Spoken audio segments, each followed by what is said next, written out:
नमस्कार। इस video tutorial में आपका स्वागत है।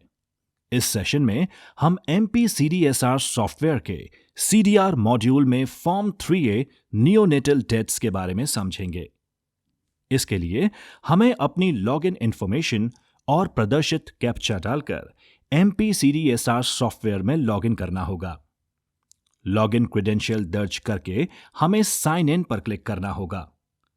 एक बार जब हम लॉगिन करेंगे तो एक वेलकम मैसेज डिस्प्ले होगा।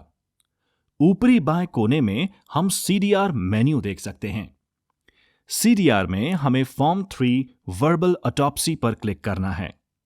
हम देखेंगे कि फॉर्म 3 को 3 अलग अलग फॉर्म्स फॉर्म 3A, 3B और 3C में बांटा गया है।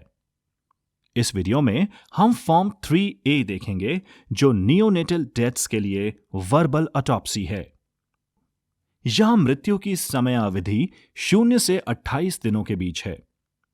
इसलिए जो भी केसेस हमने पहले ही फॉर्म 1 नोटिफिकेशन कार्ड और मृतक की उम्र के आधार पर FBIR में दर्ज कर दिए हैं, वो केसेस यहां ऑटोमेटिक रूप से इस फॉर्म 3A के अंतर्गत आ जाएंगे।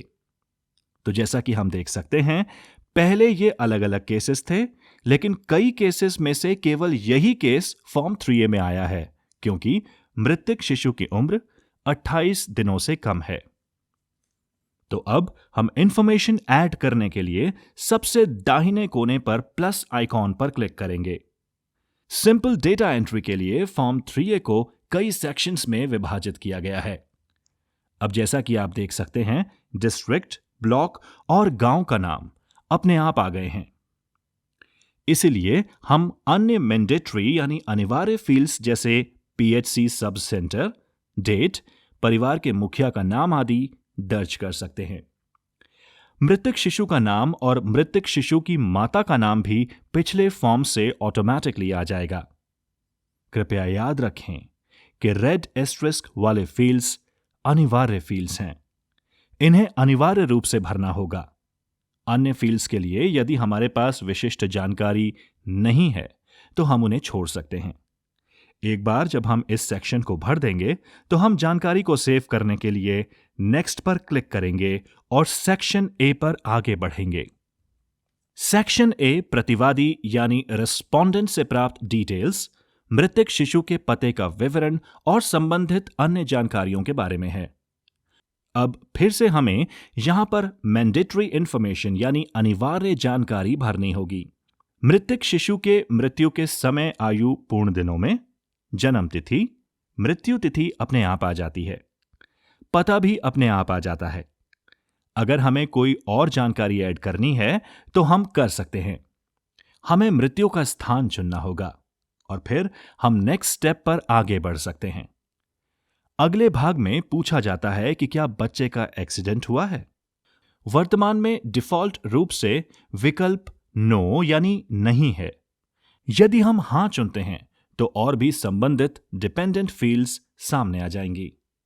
इसलिए प्रासंगिक जानकारी के आधार पर हमें इसमें संबंधित जानकारी डालनी होगी।